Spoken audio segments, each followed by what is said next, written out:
For our first video today, we are going to do something kind of what I would consider the basics, the entry level to getting into making your own jigs. We are going to do some real simple roundhead jigs. I've got a mold here. It's from Molds. It's got everything from 1/32 ounce all the way up to a ½ ounce in it. I'll go over some of the specs on this here a little bit once I finally get my face off the camera. Still hate it. Yep, still hate it. Anyways, it's going to make your standard roundhead jig there. We'll talk a little bit about hooks, what kind of hooks we use, where you can get hooks, some different options out there. This one here that's an owner hook that's in that one. I don't even know if I'm putting that in the center of the frame. Can you see that? Everyone does the cheesy like, ooh. I have no idea if this works or not. I'm filming it all with my phone. Anyways, let's get going on this. Hopefully something goes wrong. I like making mistakes, but we'll hopefully encounter some of the issues that you guys will run into while you're pouring as well, so I can show you some of the things that I have figured out over the years on how to fix those and how to get around them. So I'm gonna get off camera because I hate this, and let's make some stuff. Okay, I finally got off camera, so that's a relief. Let's talk a little bit about the supplies that you're gonna need to do this at home. First things first, you're gonna need a mold of some sort. I'll show you the one I'm using here. It's a Mold. I think I mentioned that before. I'll give you a good picture of it there. It's the RHB7A model, just a roundhead jig, assorted sizes. It's a great like beginner model because everyone uses these jigs, to be honest. I'll go over the black stuff that's in there here in a little while as well, but for now we'll just show you the mold. There's 7 different cavities in there from ½ ounce all the way down to 1/32. Takes hook sizes from 3/0 all the way down to a number 6. If you're wondering at home if you can change your hook sizes in these molds, the answer is yes, you absolutely can. For this particular mold, I've had good success being able to go either up or down a size of hook for each of those. So what that means, again, if you're new to this, let's say we're pouring a 5/16 ounce jig, but we'd like a little bit of a smaller hook in it. We'd like the hook that's more comparable to what's in the 1/4 ounce there, which again, I'll try and show you there. It's a number 1 hook. You can fit a number 1 hook into the 5/16 ounce jig, and you can also fit a 2/0 hook into the 5/16 ounce jig as well. So you can go up or down a hook size there. There's your mold. That's one thing you're gonna need. That one is well loved, we'll call it. Other thing you're gonna need is some lead of some sort. So here's what I have. I've got these little lead discs. I make them myself. I go to local tire shops, probably once a year, pick up a couple gallons of lead. Yeah, gallons of lead. So we smelt them down, we pull out all the impurities, and then we pour them into a wonderful 2-bite or 1-bite, depending on how hungry you are, brandy tray. And that is the result. So you're gonna need some raw lead. There's lots of places you can get it. Recycling shops, scrap yards. If you're lucky enough to come by a roofer or someone who's got some good soft plumbing lead, that stuff is what you want. It is super nice to use and it'll pour well. I'll maybe try and talk about that a little bit later in the video as well. By the way, if there's any local Saskatchewan people who have some real good scrap soft lead that you want to get rid of, hit me up. Okay, so the next thing you're gonna need obviously are some hooks. We've got lead, we've got a mold. We'll talk about how to get the lead into that mold shortly, but you need a hook. So there's a million different hook options out there that you can use.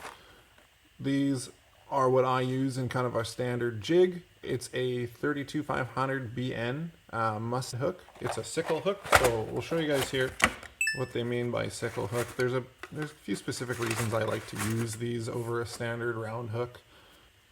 Anyways, there's what it looks like. You can see there's a bit of a different bend to that hook, and that actually helps keep fish on a little bit better. So the reasoning behind that is as your fish is on the line, the place for the weight of the fish to rest is locked in towards the back of that hook where the fish rests. Whereas on a standard style hook, I'll show you guys here. When you're fighting the fish, it can basically use its momentum to slide freely around that arc of the hook that's right there. Whereas on a sickle style hook, it locks itself in. The other reason too is that nice curved edge on the hook gives you some extra driving power when you're setting the hook into the fish, so you get a bunch of momentum. Basically force packed right in behind this edge of the hook, and it carries right down that arc and in to the lip of the fish and helps you hook them better. So not only does it help you keep fish pinned, it helps you get them on there in the first place, and that's why I use those in pretty much all of our lead jigs. And because we're pouring a multi-size hook mold, hook mold. Oh, I totally know what I'm doing. Because we're pouring a mold with multiple sizes in it, we need multiple sizes of hooks. I am a little short in the hook department in some sizes right now, but we're gonna make it work. So what do we got? We got some 2/0s, 1/0s, some size 2s. Yeah, that'll do it for now. We'll make that work. Let's get that guy out of there and get to probably one of the more important parts here, what you're gonna need to do this whole setup. You're gonna need a way to get the lead in the mold. So here is a lead pot. This guy here is a Lee lead pot. I think this is the 10-pound model, if I recall correctly. I don't have it obviously hot yet, or that would have hurt a lot. It's a relatively simple unit to use. There's a couple little gotchas here and there that hopefully we'll actually run into it. I can take some shots of those and show you guys how to get around them. It's super simple for easy operation. Raw lead goes in here. Raise the handle up and down. There's a little spout underneath here that we'll get to see lots of here while we pour. And your temperature control. That was up all the way because we moved it. A lot of guys like to run their lead super, super, super hot, which is fine. The reason that a lot of people do that is because it pours nicer into a mold. You get a better finish on it. I generally, for a rule of thumb, like to keep my lead as low as I can, but still consistently pour smooth. So the reason, again, that you get kind of an inconsistent finish with the lead jigs in there is because your lead is cooling too fast inside that mold. And again, we'll talk about that here in a little bit. I'm probably getting too far ahead of myself. Let's slow things down. So we have mold, lead, hooks, and a way to get the lead into the mold. That's really all you need to get started right out of the gate. The other things I will throw in are fantastic to have around while you're doing this, and we'll talk safety gear here in a second too. Obviously, make your own choices when it comes to safety. Don't be stupid. Lead is super hot. You can make mistakes with it, so be careful. But things I like to have around, a couple of aluminum spoons. The reason for those is as this is heating up, there's always going to be probably a little bit of impurity still that comes out of it. And I like to skim that top layer off and get rid of it. A candle. Ooh, you can't even see that. You need a candle of some sort. It doesn't have to be anything fancy. A tea light candle will work just fine. I'll cover what that's for here in a second, but this alone will help you get a smoother pour. There's lots of other ways to do it too, but that's one of the good ones. And then I need a catch-all of some sort. As you pour, inevitably, everyone will talk about getting drips. And the spout from your nozzle on the lead pot will probably at some point drip a little bit on you. So I like to keep an aluminum can that I cut off right in front of the brand, just so that I can make sure that we're not sponsored. Although, I mean, if you do want to sponsor me, that'd be fine. But anyways, what I do is I slide this underneath the spout. If I notice that my nozzle is, in fact, getting a little bit on the drippy side and a little bit hard to control, we'll throw that underneath, let that lead cool just a tad on the nozzle. And then I got a little tool that I like to use to clear out the nozzle. We'll see if I got it here too. This will be another one. You don't have to have this to get going. You can use a paper clip or anything else, but I would recommend keeping one of these around. I've got a little pick. This is actually an old dentist tool I got, and I have modified. Let's see if we can show that a little bit. The end of it, just to have, it's almost like a 45-degree angle bend on it. For my model of lead pot, this is a good bend for clearing out that spout, should I get any garbage that goes in there. And the spout starts to gum up on me. And I think, to get started, that's probably it. Let's talk a little bit about the safety gear. I'm not going to go too much into it because I'm not a trained and qualified professional to give safety talks on this particular material, but I will show you guys some of the stuff that I use, and then you guys can go from there. I'd encourage you to look it up. Okay, let's talk a little bit about some of the safety gear. Obviously, breathing lead is not good for you. So, especially when you're doing high volumes of it, wearing a respirator, super important. I use that big time when we're smelting. You want to make sure you keep your lungs free and clear. I think, again, I'll have to look it up here. I think those are P100 filters, but don't quote me on it. Look up your proper resources. Safety glass. I've got some. Ooh, let's bump the camera while we're at it, hey? Some that will strap over top of my head if I feel the need for it. Otherwise, you can wear the super cool ones. And then a glove or two. I like to run 2 gloves on the same hand for mine. So this guy here, more so just for an additional layer of protection in case I touch anything that's overly hot. And then this one here is should lead come into contact at all. Because these are leather gloves, the lead tends to roll right off of them and it cools off and does not burn right through it. So I like to use those on the hand that I'm working the mold with, and that makes sure if I do get a drip or something unexpected, I've got something to deal with it. So there's lots of other things too, like ventilation. So at some point here I will crack the door once we get pouring, and the garage door, and get good airflow in here. It's important that you aren't inhaling these, especially on a regular basis. That's bad for you. Inhale lead, bad. Don't do that. Anyways, what are we going to do next? I think we got over all the gear, went over the hooks, got over the safety stuff.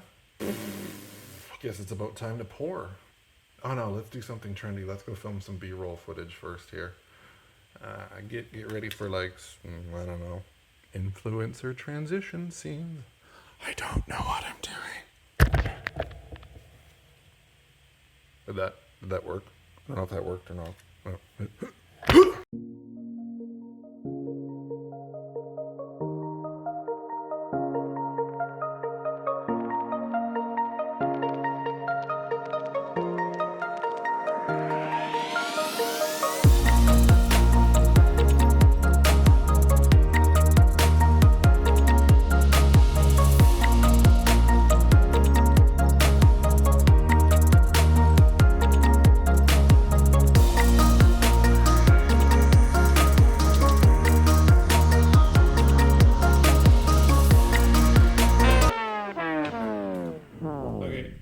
Gotcha. There's no fix for this one. This is just going to be a pain.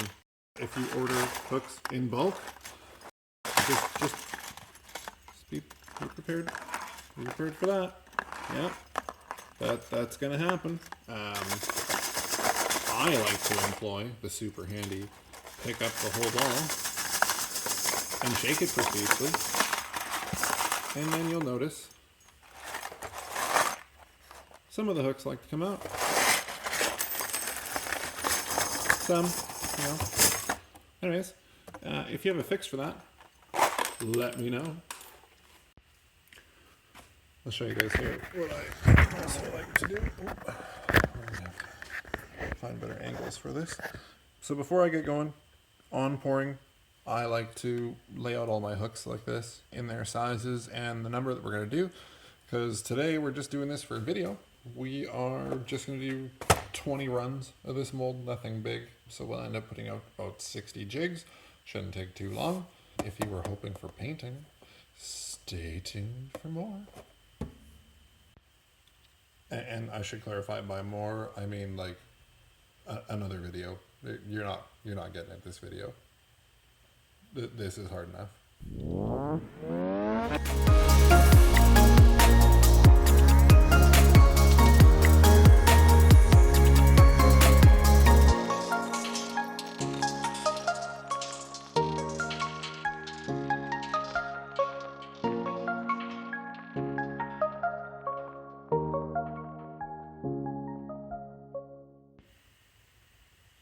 Okay, we are set up to pour, but before I get going on this, I thought I would just show you guys kind of my layout for the operation. So I like to keep my lead pot furthest to the left, and I don't keep anything over on this side. This is where I'm going to be coming in and out with the mold pretty consistently, so I like to keep this space clear. Just that way you got some extra working room here. This piece of wood right here is for what I use to put the mold on when it's hot. So after you've poured and you're taking your jigs out, I like to leave it on this piece of wood. That way it's not burning my workbench at all. It doesn't get crazy hot, but I have a chalkboard finish on here, and I don't like to melt that, which I have done a few times. Maybe I should use the chalkboard on here at some point. I don't know. We'll do some instructional stuff. Maybe. I don't know. I don't know what I'm doing. This is all new. So anyway, so here's our mold. That's where I put it down when it's hot, and then what I do is we'll pull the jigs out of here and transfer them into piles here. I used to actually put out cups of water to put the jigs into to cool them off right away, which you can do. What I found is there's a little sprue, it's called. It's this little piece here. I'll show you guys. It's this little piece up at the top of the mold. When we're filling this thing, we're going to make sure that that's filled all the way to the top, and I actually overfill it a little bit, and I'll try and talk a little bit about why I do that as well. And that little piece right there, you need to break it off at the end of the process. And when you cool it with water, the connection point between the sprue and the jig head comes out quite jagged. If you let it cool down naturally, just down to room temperature, or you can even do it while it's still a little bit warm, and you can twist that off, it comes off much cleaner and much nicer. So there's my tip. Don't cool them with water. I mean, you can. It's not that big of a deal, but it'll make your jigs come out a little bit nicer, a little bit easier to work with. So that's it. Space for the mold, place to pour, keep a can underneath. And I've also got, I guess I'm just at a frame here, spout clearing tool, spoon, and our candle, which is the last step I do before I get into the pouring. I should also mention too, I like to set out, again, I think I showed it in the last clip here too, but I like to lay out all my hooks in the numbers that I'm going to do them, because I am that way, and it makes it easier for me to keep track of everything. Lots of people just stack the boxes up along the front and grab a hook and go, especially when you're pouring something that is all the same size. Just having the box there makes sense. Like if you're going to pour all of these, which are 1/4 ounce, all the same hook, you only need to have one style of hook out. You can very easily just put the box on there and be done with it. But I like to set them out. Also kind of gives me an idea as to how far along the process I am and how much I've got left. So normally I would smoke the mold, but I think I want to show you guys the difference on what you can do with a mold. So let's talk a little bit about how we get the lead clean out of the mold. But obviously for that we need some sort of camera transition, right? Like I need a new cutscene. Like maybe we'll go okay, so I've got this propped up so you can see it a little bit better. You know what, actually, we'll zoom in, get you nice and close. So one of the issues, there's a little bit better lighting I think on that too, hey? Ooh, fancy. That comes out nice. So one of the issues as you're pouring lead that we'll probably run into today, in fact, I'll probably guarantee we're going to run into it because I'm going to make sure that we do. But one of the problems you're going to run into eventually is lead cooling before it makes it all the way down to the bottom of the mold. So we'll just use this. Let's get a pointing stick of some sort. Yeah, there we go. Okay. So as the lead is flowing down into the mold, it's going to come down into this cavity, and right here is where you're going to run into a lot of issues. Boy, that's still, let's brighten that up. Can we? Yeah, that's better. All right. Let's lock a focus. I learned how to do that.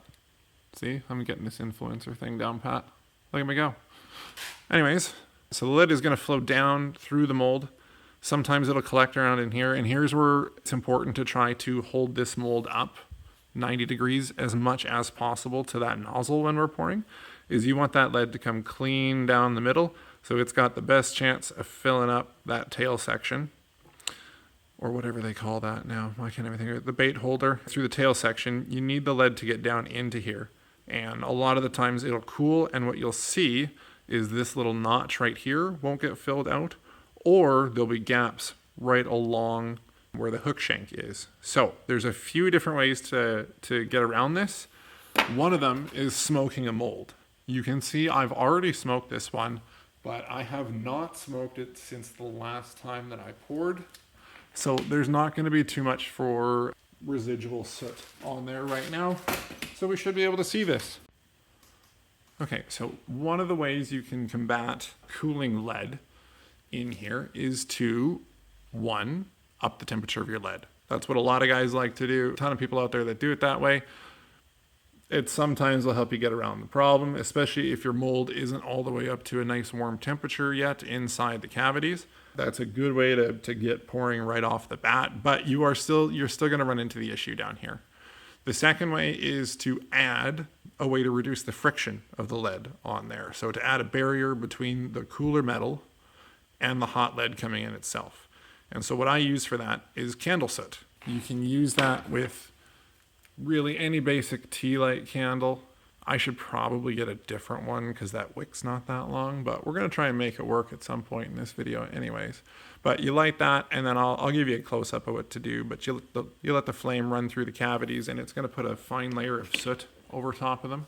And that will basically act as more or less a lubricant, a dry lubricant, to help the lead flow easier into that cavity. So last but not least, too, the best thing that you can absolutely do for any pour at the very start of it is let this whole thing warm up. You want to let the whole mold get nice and toasty. So a lot of the time what I will do is set this right on top of the lead pot while it is heating up for the first pour. Get it nice and toasty. That's after I've smoked it. And then I've got a heat gun that'll run on it too. So those are a couple tips and some things to get around that. I'll talk a little bit more, I'm sure, as I ramble on while we pour, but those are some ways to get around lead that is cooling too fast inside that mold. Okay, we got everything else ready to go, but I decided rather than just ramble and talk about the different things you can do to a mold, let's do some of them. So the first thing that we're going to do actually is we are not going to smoke this mold and we are not going to heat it up. So we're going to run a couple passes through that of a cold mold and just show you what the results from that end up looking like. After that, we'll smoke it, run it again, and then after that, I'm going to get it nice and hot and we'll keep pouring from there. This filming thing takes a long time. I started hours ago.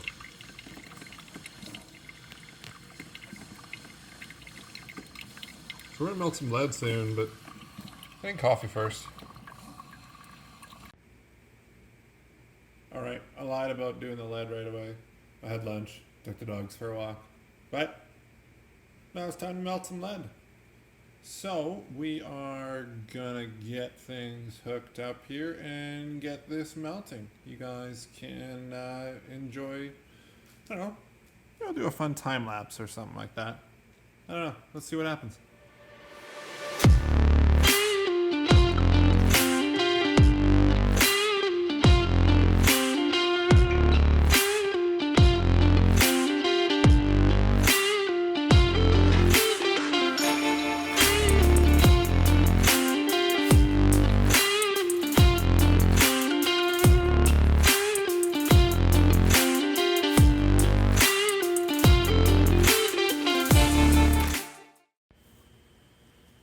Okay, hope you enjoyed that.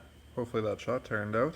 We are ready. Lead is hot. You can see I've already skimmed kind of that top layer of impurities off.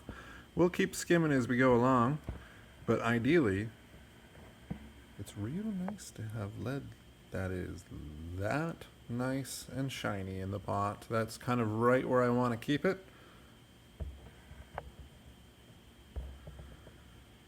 And we're going to get to work on loading up the mold. Alright, we are going to try and make some mistakes right away, like I mentioned before. So we are going to pour this mold cold right off the bat so you guys can kind of see what happens. So this part's real simple. You just simply grab your hooks and drop them in the slot. I've just got 3 sizes of hooks out today. So we'll just do 3 sizes of jigs. Nothing fancy, working with a 2/0, a 1/0, and a number 2. So you can see right there, we've got our hooks all fit in. Let's just give that a nice little zoom in there so you guys can see them sitting right in. And there we go. So this is a completely cold mold. In fact, why don't we get real fancy with it?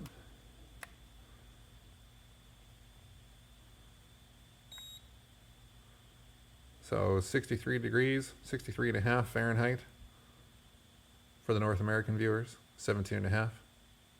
A little cool in the garage today. And our mold will heat up as we go along. But this would be a good example. Hopefully we should get some gaps in here and we can show you kind of what the effect of having a cold mold actually looks like. So let's get us back out and give that a shot. One of the things that's important when you're shutting these is the sound. So I'll just give you a second and listen here. You want to hear a nice sharp click. And that means that your hooks are seated in the slots quite nicely. You can see there are no gaps where the mold opens at all. If you do end up with a gap, you're gonna get some lead coming out of there. So be careful with that. You can drip a little bit of hot lead and you'll just get a deformed jig with some nice fun little pieces off of it. So let's go ahead and get this poured. Okay, so the first thing we're gonna do is we're gonna give our lead just a quick test just to see what our flow is running like. So I'm just gonna lift the handle up here. And we got a pretty reasonable pour out of that. That nozzle shouldn't give us too much trouble. I mean, I'm sure at some point it'll get a little finicky with me, but that'll work for now. Please excuse me while I attempt to figure out how to film effectively while I do this as well. But if you remember on our mold, we've got this cavity here with a hook, this one here with a hook, and this guy right here. So we're gonna go ahead and fill those up. Cold mold, show you guys what happens.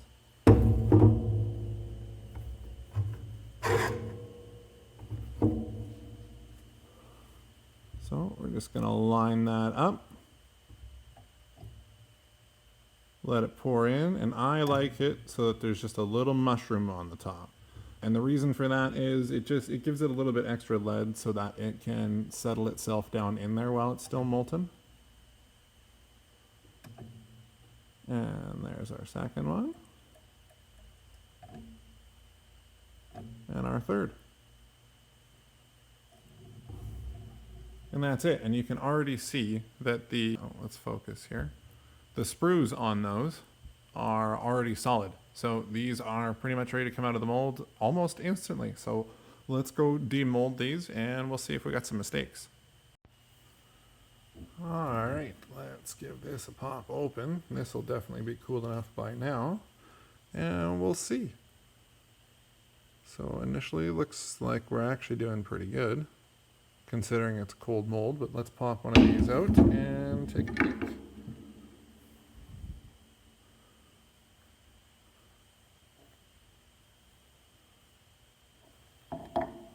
Great pour on these. It just goes to show if you've got lead that's really refined, and again, my mold will have some soot in it here for sure. So, but these are pouring quite nicely.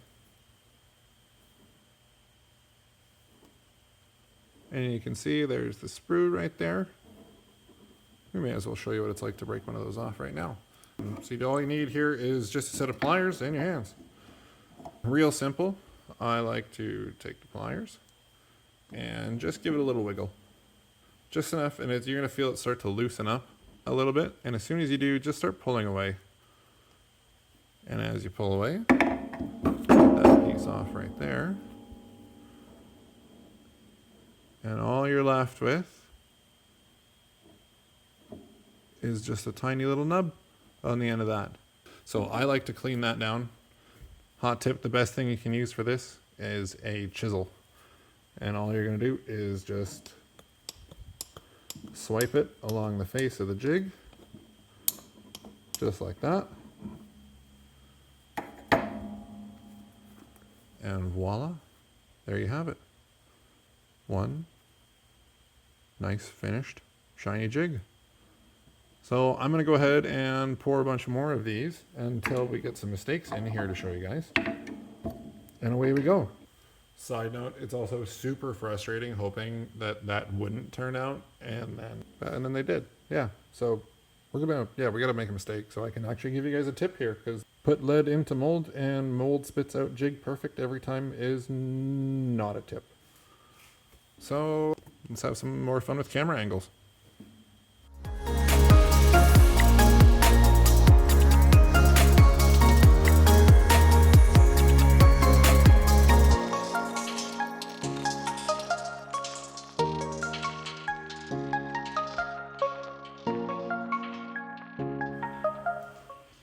Alright, so as you can see, we're 10 runs in so far, halfway through. Surprisingly enough, absolutely none of the jigs have any gaps in the lead on them. So, what that means is that they... Ooh, let's move you back there, hey? What that means is that my previous layers of candle soot are holding up very nicely, and we're not going to probably run into the issue now. The mold is heating up. I'm trying my best to give you guys an issue. So what I think we're going to do is the gap in the mold issue is a really, really big problem when it comes to big jigs. And I need to pour some of our big 1 ounce and 3/4 ounce jigs today anyways. So we are going to finish up doing these, and then we'll go try and make some mistakes with those. So in the meantime, enjoy some more B-roll.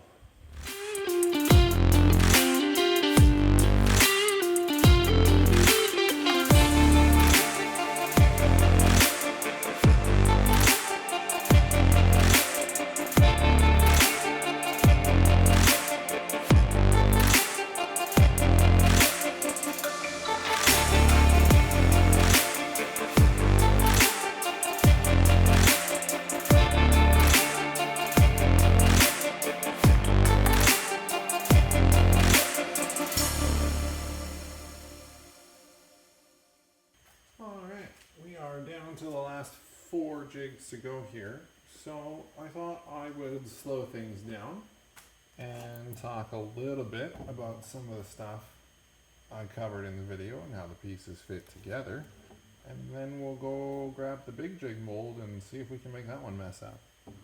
But first things first, so to get going in this, you got a few supplies you're going to need. You're going to need a mold, you're going to need some hooks, and you're gonna need a weight to get that lead into the mold with the hooks. I'm a big fan of these Lee pots. They can be kind of finicky, but I promise if you work with them enough and keep at them and pester them a little bit, they will run really nice. This is one of the best times I've run this pot yet. Absolutely 0 issues with it. You can tell. Well, I guess technically it does have one little issue there. You can see there is a slight drip going on, but it is not enough for me to care about at the moment. Secondly, mold temperature. I will again guarantee you that a regular cold mold that doesn't have any mold release agent like this candle smoke soot in it, or any of the other ones that are out there, there's quite a few of them. Having that in there will help your lead flow much better through the mold. You can see here I'm trying to leave basically as little room as possible between the nozzle and the mold without actually putting the nozzle straight into where the sprue is. I don't like to do that because if the lead does fill up enough that it touches that little nozzle right there, it can cause it to gum up a little bit and you get a little bit of lead on the outside that cools too much, and then you got to clean it out, and I just don't want to have to do that. I'm going to think of a few other things to talk about, If you guys have other ideas for stuff you want me to cover in the shop, let me know in the comments on this video, as if that's not a super cheesy thing everyone on the internet says enough of already. I have a lot planned for videos I'd like to make, but I'm learning, and again, I don't really know what I'm doing here. So it may take very little time, or it may take no time at all to film them. Who knows? But if you have ideas for things you'd like to see in the shop as to how we do them, drop a comment down below. We are going to get into, let's get that guy up. We are going to get into some painting at some point here as well. I'm sure that's what many of you here are waiting for. And yes, if you are wondering, is he going to show how to do the super artsy stuff? The answer is yes. Yes, I am. Maybe not every single tiny little detail, but if you want to know how to do some really cool stuff and make your jigs look really neat, especially in the water, and to catch the eyes of any fish. Stick around. We're going to get to all sorts of that kind of stuff here.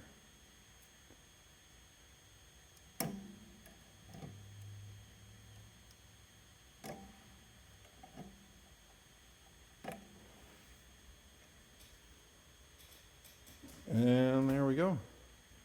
Those are all cooled off already. It doesn't look like we're doing too much damage for using a cold mold this time. Again, the size of the mold is also helping us out. These are smaller cavities for what a lot of lead molds are. So we get the advantage there that these fill up quite nice and they get hot and stay hot quickly. So great beginner mold. Whole bunch of different sizes that are in there. Got lots of different hooks that'll fit into this mold as well. I think it's an Eagle Claw 570 or 575. That'll fit in there. I've had good luck with Mustad hooks, Victory hooks, Gamakatsu hooks, pretty much everything. I've been able to find a comparable hook to fit into this mold, so it is well versatile and a fantastic mold for someone looking to start out. So let's see if we can screw some things up now, okay? Okay, we're back over on the bench here, and we've got bigger jig mold. I like to call this our Reaper jig. If I figure out how to throw things on screen, they'll show up somewhere in here. Fancy. But just to show you guys a bit of a size comparison between the two molds and the cavity sizes. There's a 1 ounce is the biggest one all the way to the right, and 1/2 ounce is the biggest on the mold that we were pouring. So again, double the size there. You can see the cavities are much bigger. And the other interesting thing on them too is that the collar is quite a bit longer on these guys because it is designed to hold a band or to give you a surface to tie onto. So with this mold running this one cold, even though it has been smoked, you can see the soot wears off quite a bit faster on this one. So we should get some more desirable but less desirable results, I guess, in the end. So I've tweaked this one just a little bit just to fit a bigger hook in the 3/4 ounce one. This is actually the mold I like to use for burbot there. It's loud, it's noisy, big hook on the back of it. You can stuff a big chunk of bait on and away you go. So you can see right there, hooks were not lined up properly, and so the mold made that noise. This one, again, you got to be a little bit firm with. There we go. Because I'm putting a bigger hook in the 3/4 ounce one, it likes a little bit of help shutting. So there we go. We are going to head back to the lead pot now. I'll set you guys up at a better angle, and we'll see if we can screw this up. Okay, we are set up to pour this. I moved the piece of wood over here so that we can just demold these right here in one shot. Because again, I'm just filming with one camera, so transitions. I mean, I actually got to move the whole dang thing. So, pouring 1/4 ounce and a 3/4 ounce.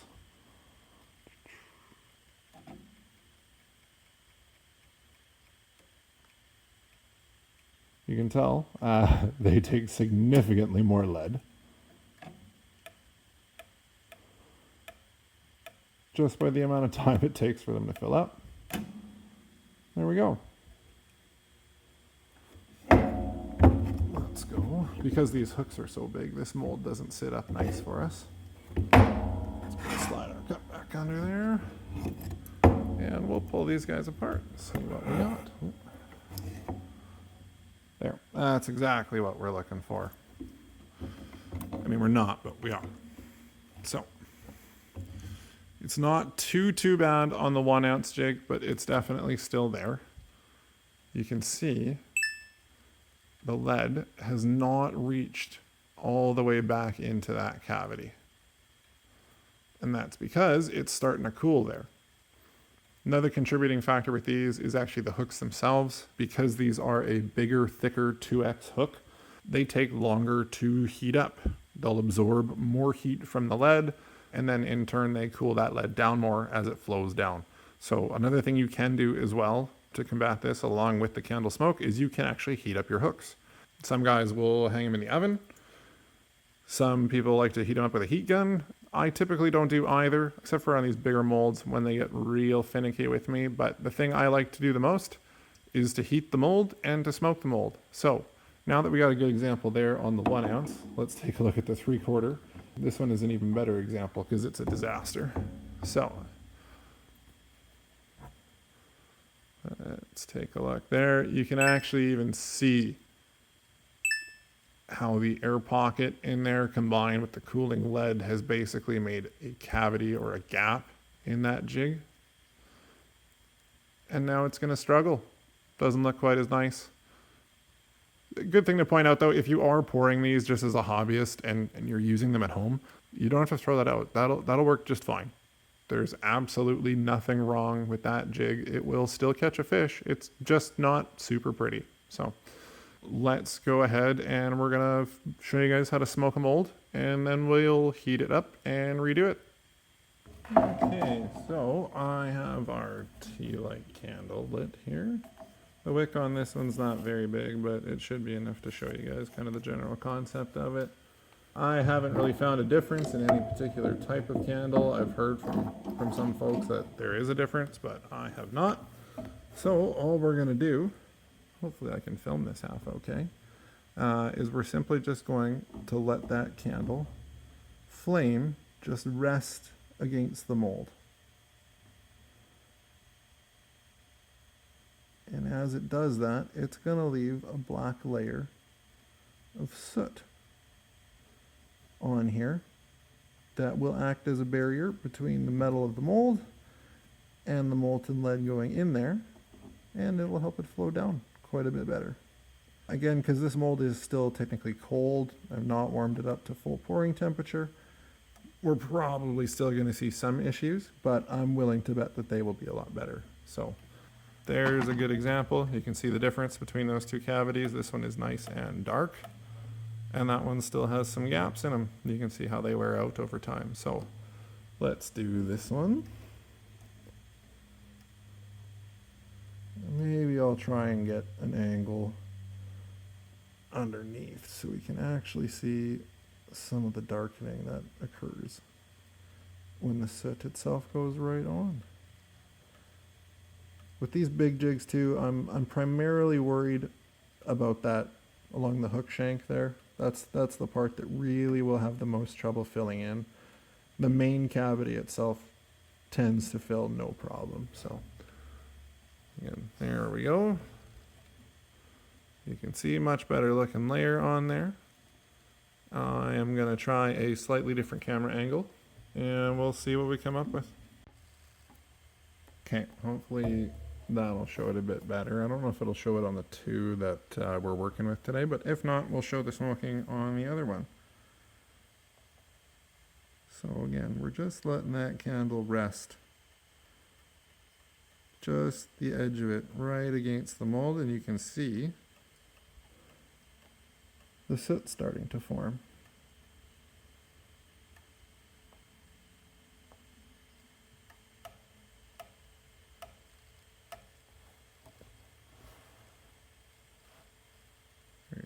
All darkened up.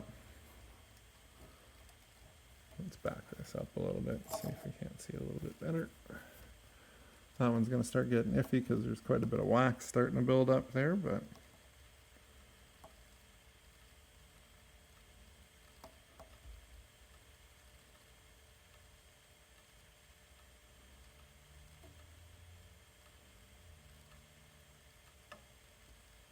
and sometimes you just gotta let it sit over a spot, let it fill in really good. Again, that coverage down there is really what you're looking for, so you can tell, nice and blackened up.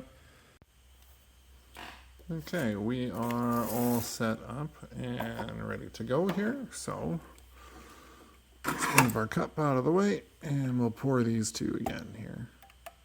Getting nice and close, trying to pour straight up and down as much as possible. I shake a little bit. These big ones are hard to hold still.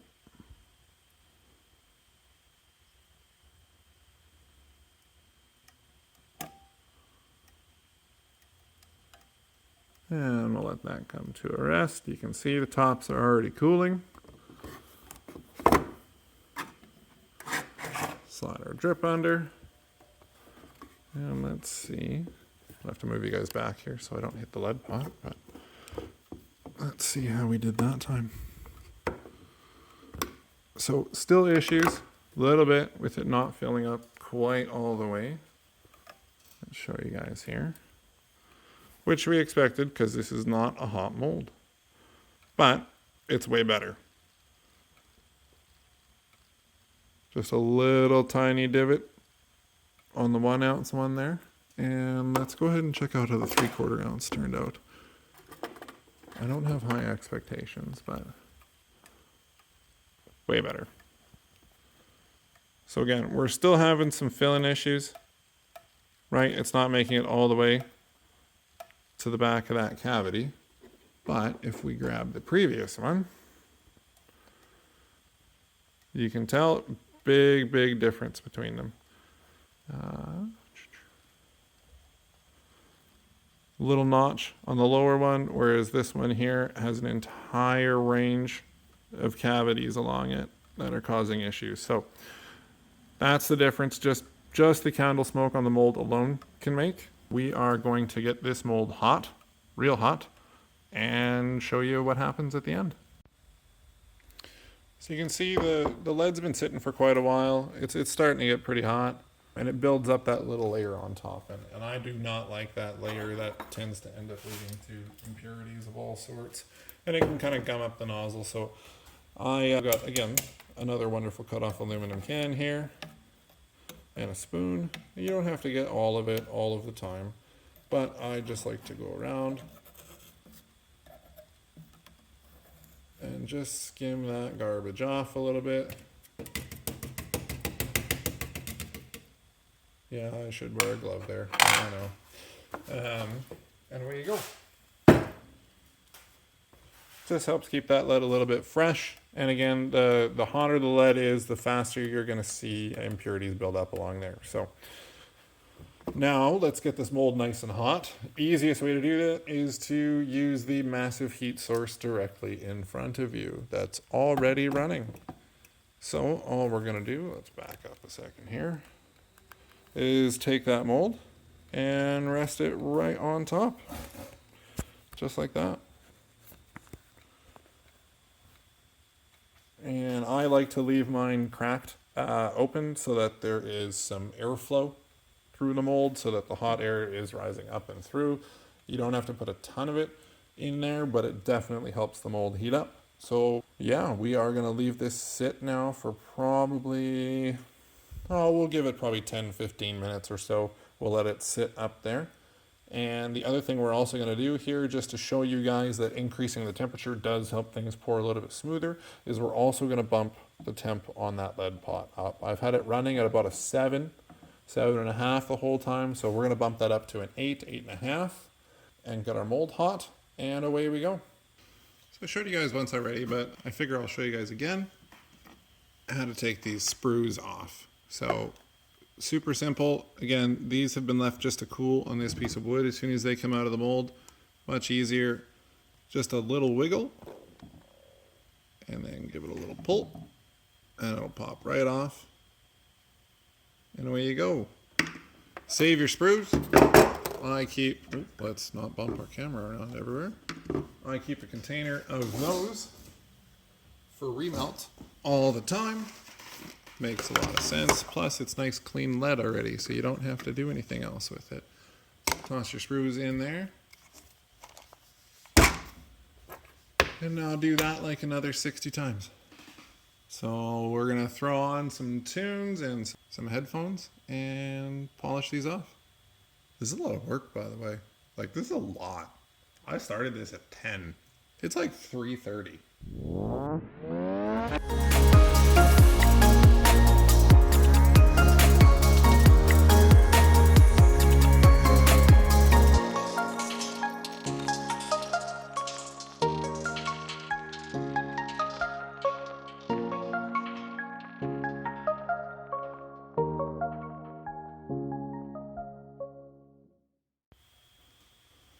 So there you have it. The last thing left to do on these before they are ready to paint will be to just clean up the tips of them using a chisel like I showed you earlier, but I'm going to do that another time.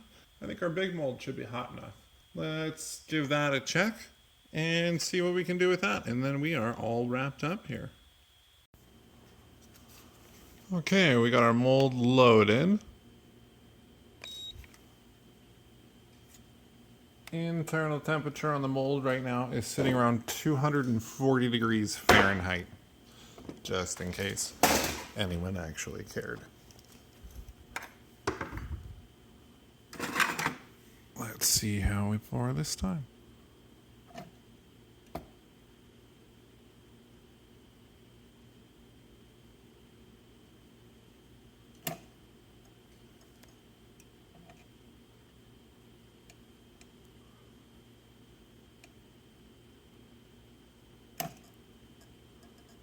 Let that rest for a second, just because this is a bigger jig.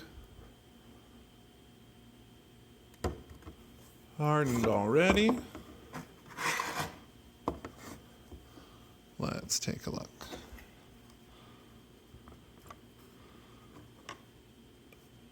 Significantly better results.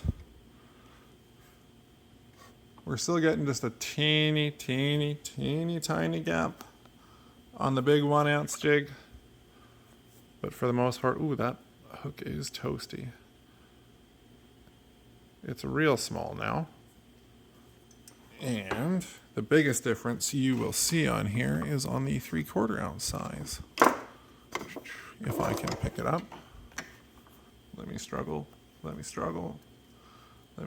Perfect.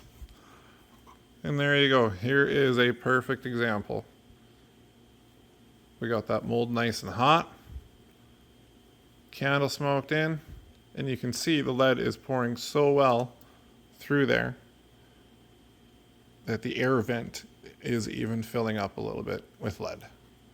That is exactly what you want to see. So there you go. There is a great example of the difference between using a cold mold and a hot mold, and between using a mold that is smoked and not smoked. So it's all a matter of personal preference. And again, there's a lot of different things you can do to achieve kind of some of the same effects, but these are the ones that I like to go with. They are super easy to do at home. They're low cost as well. And a lot of the time, like most people will have some sort of tea light candle. So it's a super quick, simple step, and it makes the whole process easier. There's a good side-by-side comparison of the two.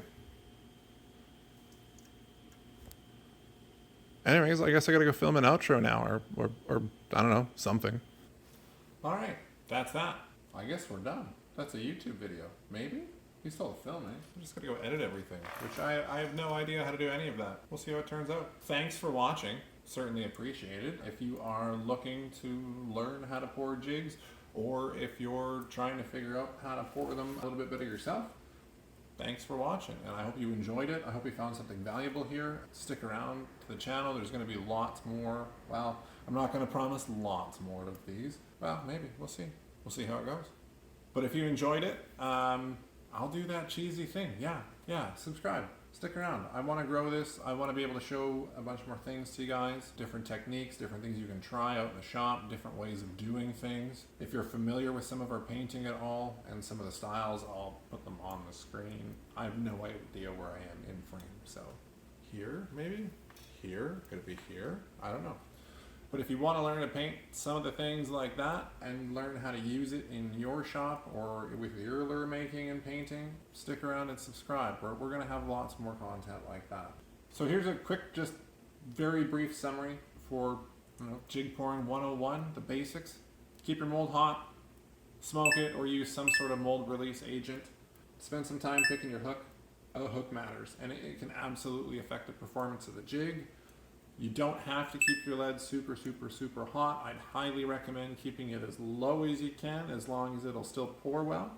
And other than that, make sure you're wearing proper gear and be safe.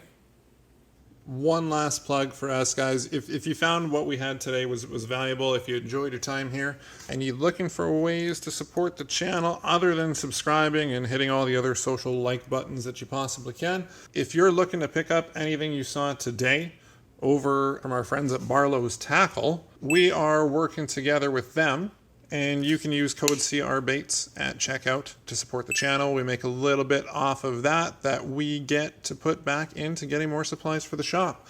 So if you're interested in some of the Roundhead molds, or maybe that big huge lead mold, or any of the hooks that we've used today, like the mustads, the sickle hooks that we've had there, I'll put the links in the description there. And again, thanks everybody. If you want to see more of what we do, I'm also pretty active over on Instagram. You can find us over there at CR_baits. I will put the links down in the bio or in the description. We're on YouTube now. Links in the description. Thanks again, everybody. See you again next time.